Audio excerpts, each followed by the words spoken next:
I have known Callum Ashmore, the Duke of Calden-Vane, for 31 years. I was at his side when he rode his first horse without a groom, when he buried his father, when he turned down a marquis's eldest daughter without blinking, and made 3 different mothers weep into their syllabub at separate supper parties. I know the precise angle of his jaw when he is deciding something, and the particular silence he uses when he finds a person beneath his notice.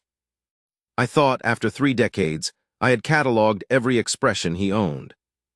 I was wrong, and it was all because of his grandmother, the Dowager Duchess of Calden-Vane, a woman of 76 who moved like a chess player studying the board 3 moves ahead, had been engineering matches for her grandson since he turned 28. Each attempt had failed, not because the young women were poorly chosen. They were accomplished and lovely and spoke 4 languages between them.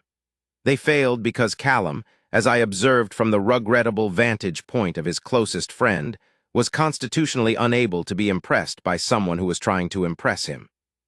I said as much to him once. He replied that I was sentimental and should drink less port. This told me he had no response and wished to change the subject. The Dowager's 4th attempt arrived on a Friday morning in late October, announced by a letter that Callum read at the breakfast table at Hartwell House, our host Lord Pemberton's country estate, where we had all gathered for the shooting party. I watched him read it. I watched his expression cycle through mild curiosity, faint recognition, and then something I can only describe as disbelieving amusement. He set the letter down.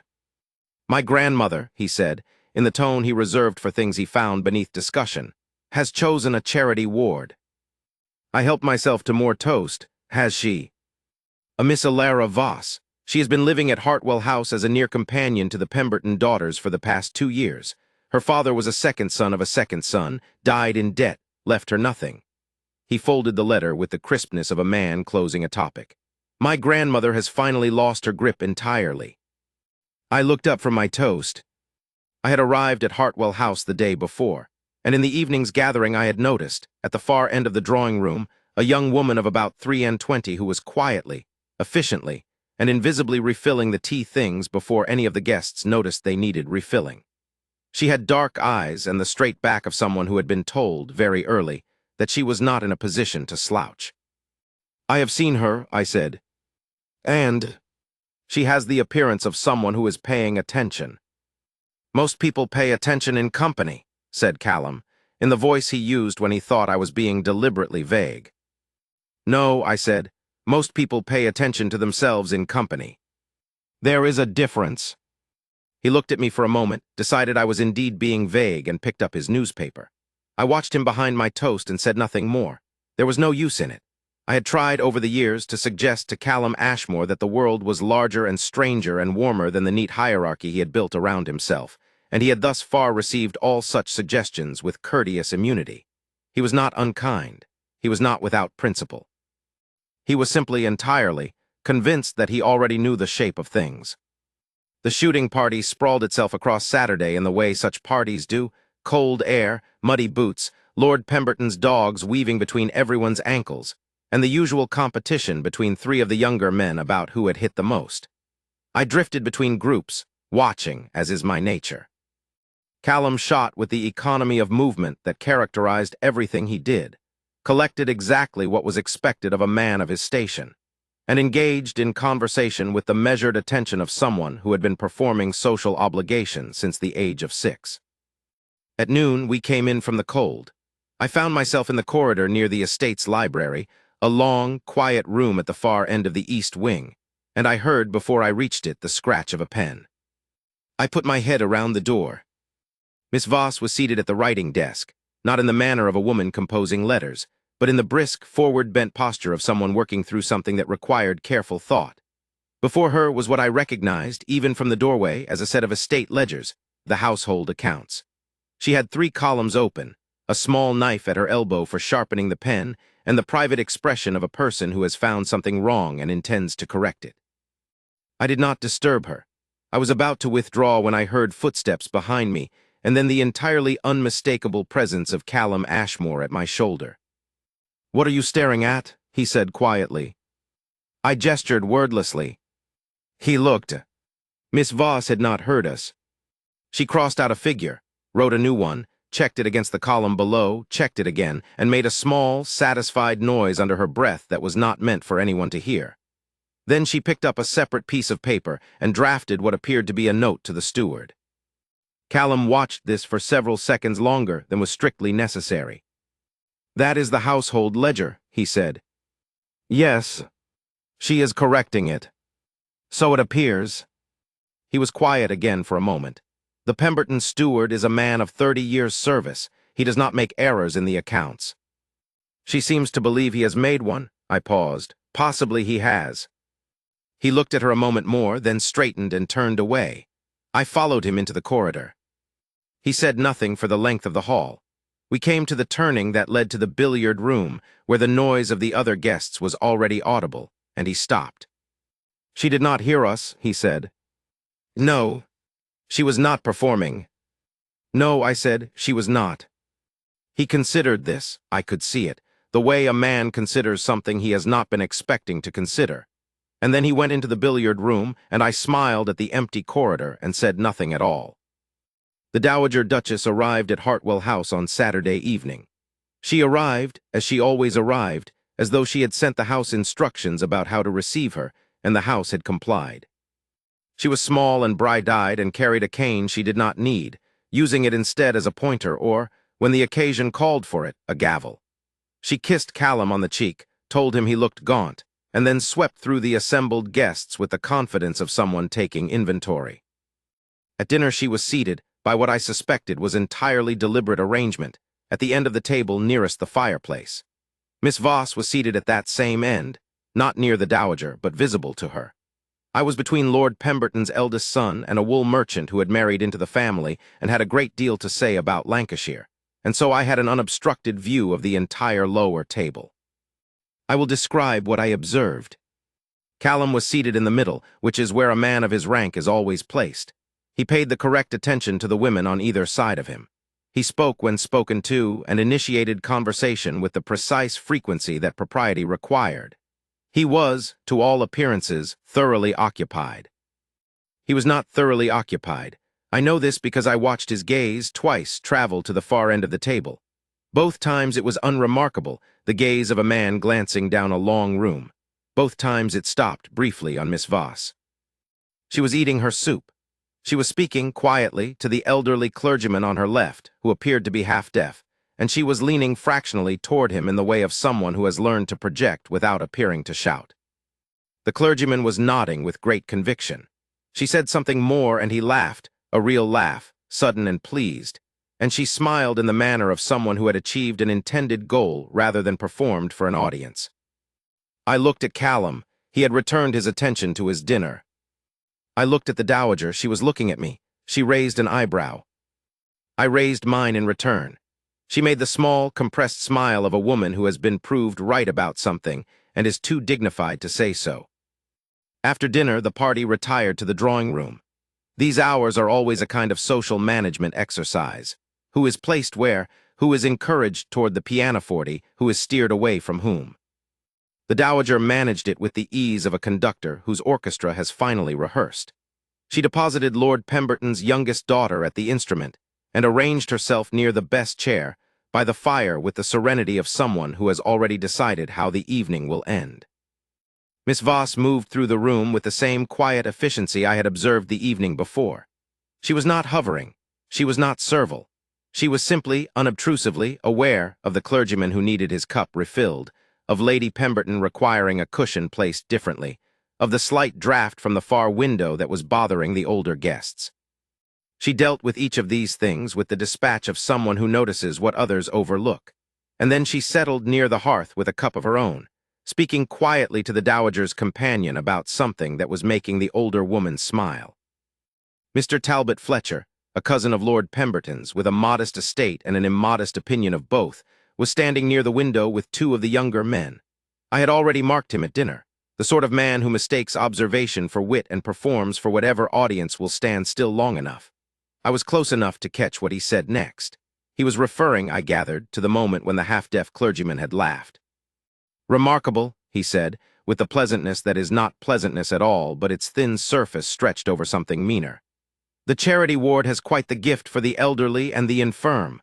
One might say it is her natural congregation. One of the young men laughed. The other smiled in the way of someone who is not entirely sure the joke is good, but cannot think of the counterargument quickly enough. It was not a large sound, but it carried in the way that particular kind of sound always carries, just far enough and no farther, and precisely to the person least deserving of it. I looked at Miss Voss. She had heard it. She was standing near the hearth, cup in hand, and for a fraction of a moment her expression shifted, just the faintest alteration, the barest closing of something that had been open.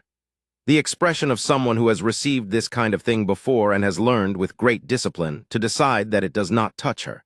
She decided that. It took her perhaps 2 seconds.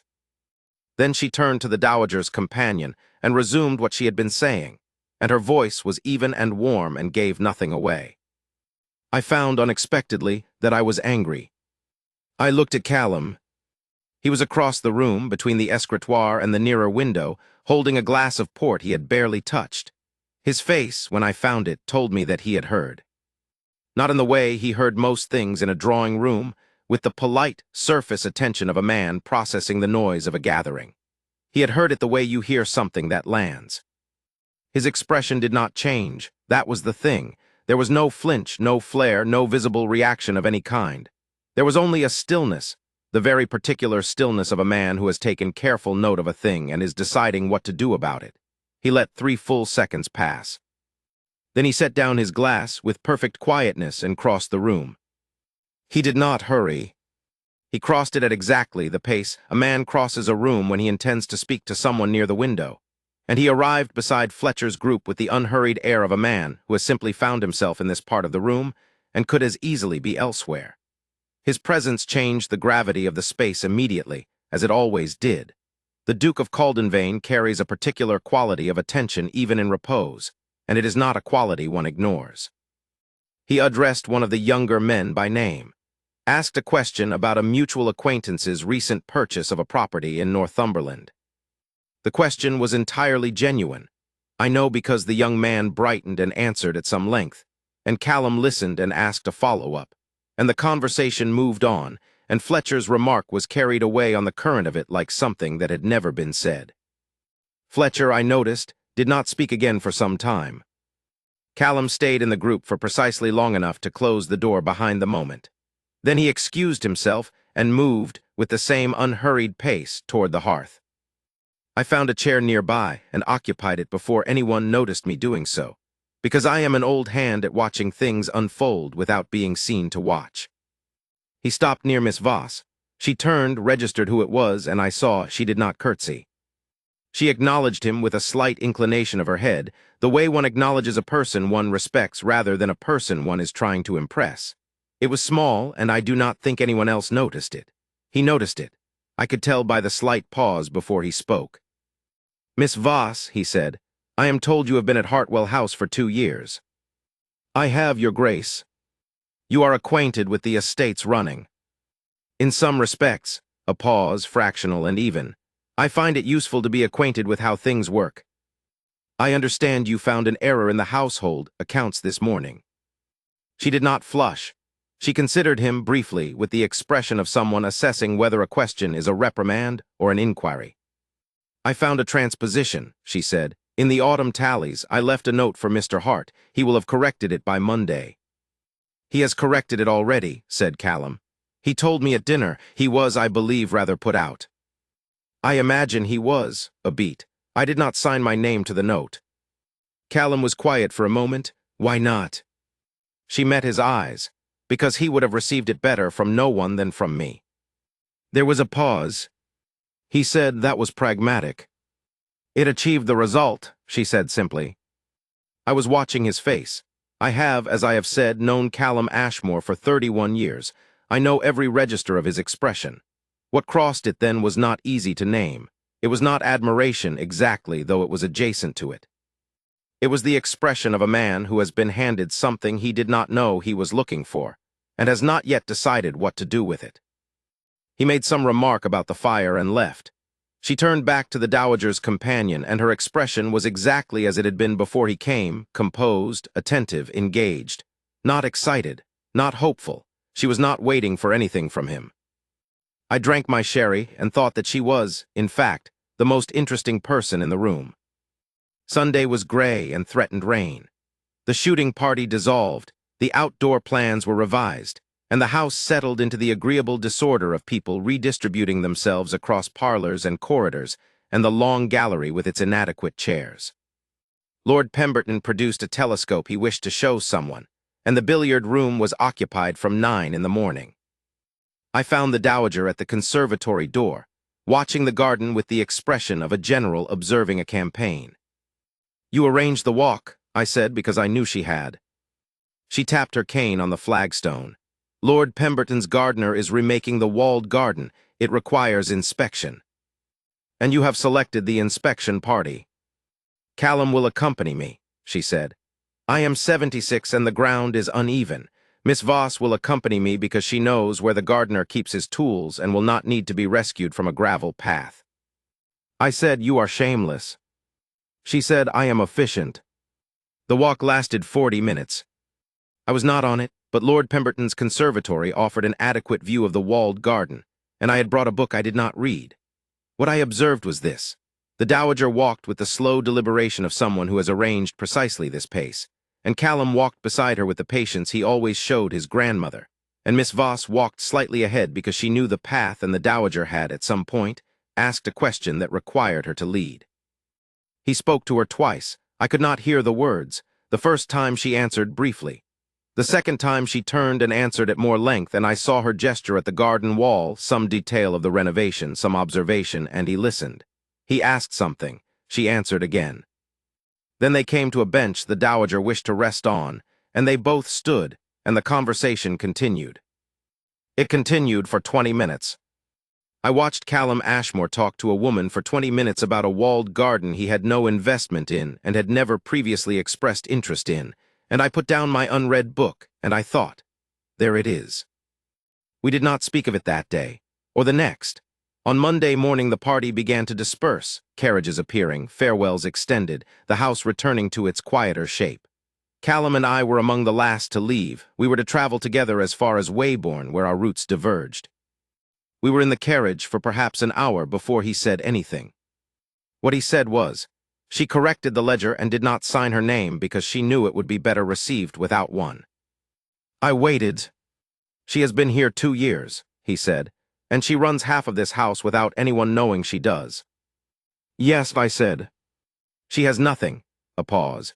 "No fortune, no connection, no position beyond what she has made herself in someone else's house." "That is correct." He looked out the carriage window. The countryside was autumn bare, the fields open and pale under low cloud. He was quiet for some time. "My grandmother," he said finally, "is not always wrong." I said carefully, "She is very rarely wrong." He glanced at me. I kept my expression neutral, which took some discipline.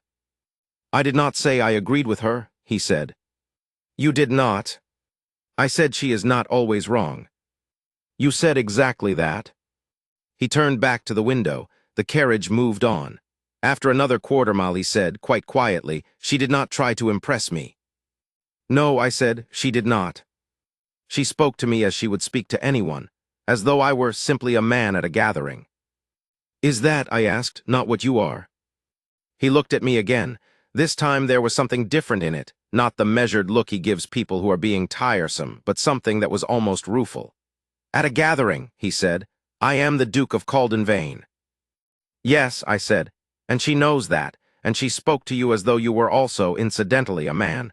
The two things need not be mutually exclusive." He did not reply, but he did not dismiss it either, and that, in 31 years of knowing him, meant a great deal. 3 weeks passed.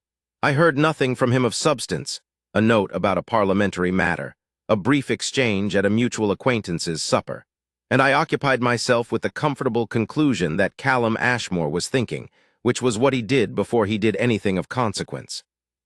Then, on a Thursday morning in late November, I received a letter. It was 4 sentences. It said that he had written to Lord Pemberton on a matter of the estate renovation, which had required him to speak also with the person who managed the correspondence for the Pemberton household, and that conversation had extended beyond the scope of its original purpose.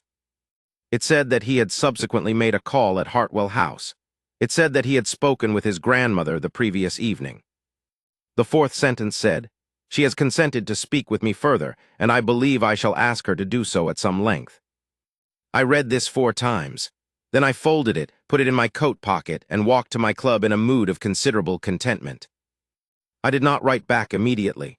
When I did, I asked only one question. Did he intend to proceed at his own pace, or had his grandmother established a schedule for him?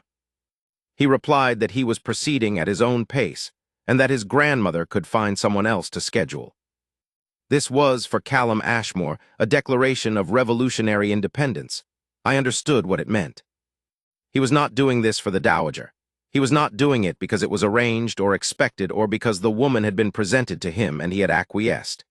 He was doing it because, for the first time in his life, someone had failed to perform for him, and he found he could not stop thinking about her. The courtship, such as it was, unfolded over the winter. I was not present for most of it. One tries to maintain a basic dignity even in the midst of observing one's closest friend fall, with stately and somewhat baffled sincerity, entirely in love. But I heard enough and saw enough on the occasions when we were in company together to record what I observed. He called at Hartwell House twice in November. He arranged in December for Miss Voss to be included in a small dinner at his townhouse on the pretext of it being a gathering of people with an interest in estate management, which it was, technically, in that several of the guests did manage estates. She attended. She was not bewildered by this. She appeared to have worked out that the pretext was a pretext, and she arrived prepared to be honest with him and to take or leave whatever came of it in approximately equal proportion. He found this, I believe, the most disarming thing that had ever happened to him. At the dinner, I watched him listen to her. Not the listening of courtesy, which he was perfectly capable of, but the listening of a man who cannot entirely help himself. She was speaking to the MP on her left about a proposed change to the poor laws, and she was speaking without qualification, and with the kind of particularity that comes from someone who has lived on the edge of what those laws govern. And he was turned slightly in his chair in her direction, and he was simply, entirely listening. I thought of the first evening at Hartwell House, the drawing room, the way he had crossed to Fletcher's group and stood there until the joke dissolved. He had not said a word. He had not needed to. The weight of his presence had been sufficient, and he had directed that weight without performance or announcement toward the woman at the hearth. He had not done it for an audience. He had not done it to be seen. He had done it because something in him would not tolerate what had been said, and she was the reason.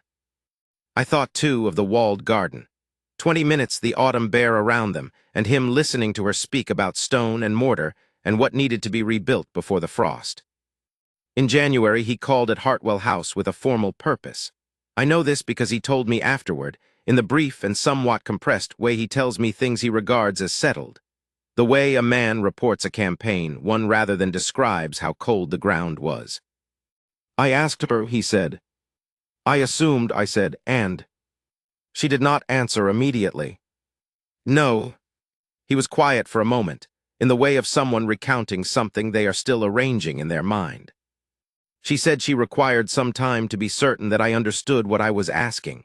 Not what it would cost her. She did not say that, though I believe she had thought it. She wanted to know whether I understood what I was asking, as though the weight of the question was on my side of it, not hers. I considered this. What did you say? I told her I understood precisely, that I was not asking her because it suited the estate, or because it resolved the question of succession, or because my grandmother had engineered us into the same rooms often enough that refusal had become inconvenient. A pause. The faintest quality of something in his voice that was not quite wry and not quite soft, but existed somewhere in the narrow space between. I told her I was asking because I found I was unable to imagine the alternative, that I had spent the 3 months since October attempting, with some effort, to return my attention to where it belonged, and that my attention had declined to cooperate. I said, that is an unusually honest thing to say. She had established, he said, that honesty was the condition of the conversation. She did not say so directly. She did not need to. It was simply apparent. And what did she say to the honest account? He was quiet for another moment. When he looked at me this time, his expression was one I had not, in 31 years, seen on him. It was not triumphant. It was not even satisfied. It was the expression of a man who has found something he did not know he was lacking, and is still, faintly, surprised by the finding. She said she had been watching me since October as well, he said, and that she had observed that I was the kind of man who crosses a room without explanation and stands where he is needed. She said that was not nothing. He paused. She said she believed me, and she accepted. I said nothing. I was for a moment unable to speak from the uncomplicated pleasure of it. Then I said, "At the hearth, in the drawing room, she saw it." "She saw the whole of it," he said. "She always sees the whole of it, that is rather the point." "You are going to tell me," he said after a moment, "that you saw it at Hartwell House." "At the library door," I confirmed. "Before you even spoke to her?" "You saw it before I did." "I generally do." He made the sound he makes when he finds me insufferable, which is the sound of a man who has lost an argument and prefers not to acknowledge it. I received it as the compliment it was. The announcement was made in February. It was not accompanied by the grand public scene one imagines in such cases, no clearing of the ballroom, no gasp of the assembled ton. It was quieter than that, and in the end it was right that it was quieter. They did not require a stage. The story was not about what the world had said of her. It was about what he had come to understand, in walled gardens and long carriage silences, and one honest conversation in a dining room in January, about what he actually wanted from his life. The dowager received the news in her sitting room with the expression of a woman who has won a match of chess and finds the victory self-evident. When I saw her at the engagement supper, she took hold of my arm and said, in the conspiratorial murmur she used for things she was entirely sure of, "I told you, Ashfield." "You told me nothing," I said. "You raised an eyebrow." "That is the same as telling you," she said, and went to congratulate her grandson. I stayed where I was for a moment and looked at them, the dowager, small and bright-eyed and triumphant. Callum, tall and dark and wearing, for the first time in my memory, the expression of a man who is exactly where he intended to be. And Miss Voss, Alara, standing beside him with the composed and careful dignity of someone who has spent years being invisible, and is in no hurry to perform for anyone. She was not dazzled. She was not performing. She was simply present, and she was looking at him in the way she had looked at those ledgers, with clear eyes, with precision, with the quiet assurance of someone who has found a thing worth attending to and intends to do so properly. He was looking at her the same way. I have known Callum Ashmore for 31 years. I have watched him be admired, deferred to, sought after, and efficiently assessed by more women than I can count. I have watched him remain unmoved through all of it with the consistency of a man who has decided, without quite meaning to, that nothing on offer is quite worth the effort. I watched him in a walled garden in October, stand still while a woman spoke about stone and frost. I watched him cross a drawing room without a word, and stand beside someone until the air around her changed. I watched him sit in a carriage for 40 miles and arrive, in 4 sentences, at a truth he had been circling for weeks. And I thought the dowager was right, not because she chose the appropriate pedigree or the suitable connection. She was right because she chose, out of every drawing room in England, the one woman who would not try to be what Callum needed, who was simply, precisely, honestly herself, and who, in being that, turned out to be everything. His grandmother planned it. He did not know he wanted it. I watched it happen from the doorway, and I can tell you that even after 31 years of knowing the proudest man in 3 counties, I was not entirely prepared for how completely, quietly, and irrevocably he was undone.